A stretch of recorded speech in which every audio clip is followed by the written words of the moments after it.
பார்க்கலாம். நம்ம சிசரா இருந்துச்சுன்னா, இந்த மாதிரி மாத்திரை கவரு, ஃபாயில் பேப்பர் இதெல்லாம் கட் பண்ணி ஷார்ப்பன் பண்ணிக்கலாம். பட் நைஃப வந்து எப்படி ஷார்ப்பன் பண்றதுன்னு பார்க்கலாம். நம்ம வீட்ல கண்டிப்பா இந்த மாதிரி பீங்காங்ல இருக்கக்கூடிய பிளேட்டு, மக்ஸு, பவுலு அதெல்லாம் வச்சிருப்போம். அத வந்து இந்த மாதிரி திருப்பி போட்டுக்கோங்க. திருப்பி போட்டுட்டு இந்த இடத்துல வந்து திக்கான ஒரு இடம் இருக்கு பார்த்தீங்களா? இந்த இடத்துல உங்க வீட்ல இருக்கக்கூடிய எவ்ளோ கத்தியா இருந்தாலும் இந்த மாதிரி ஷார்ப் பண்ணுங்க. சப்போஸ் நீங்க ஏதாவது நான்வெஜ், மீட்டு இல்ல மீனு, வெஜிடபிள்ஸே நீங்க கட் பண்றீங்க.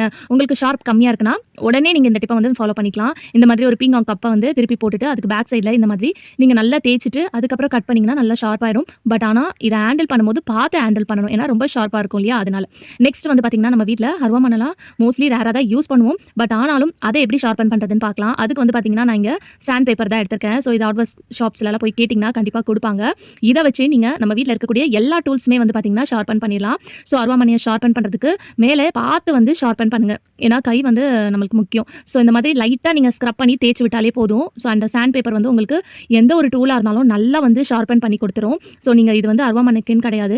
நீங்க யூஸ் பண்ற கத்திய கூட நீங்க இதுலயே கூட ஷார்ப் பண்ணிக்கலாம். இப்ப அருவாமனைக்கு 2 சைடு திருப்பி போட்டு, அதுல இருக்கக்கூடிய அழுக்கு, டஸ்ட் எல்லாம் நல்லா துணி வச்சு தொடச்சுக்கோங்க. தொடச்சுட்டு இந்த சாண்ட் பேப்பர லைட்டா நீங்க தேய்ச்சு விட்டாலே உங்களுக்கு நல்லா வந்து பார்த்தீங்கன்னா, அது ஷார்ப்பன் ஆயிரும். ஸோ கண்டிப்பா இந்த டிப் வந்து ரொம்ப யூஸ்ஃபுல்லா இருக்கும். ஸோ ஒரு சாண்ட் பேப்பர் நீங்க வாங்கி வச்சுட்டீங்கனாலே போதும். உங்க வீட்ல இருக்கக்கூடிய எல்லா டூல்ஸையும் வந்து நீங்க ஷார்ப்பன் பண்ணிடலாம். ஸோ கண்டிப்பா இந்த ஒரு சாண்ட் பேப்பர் சின்ன பீஸ் தான் இருக்கும். இத வாங்கி வச்சுக்கோங்க.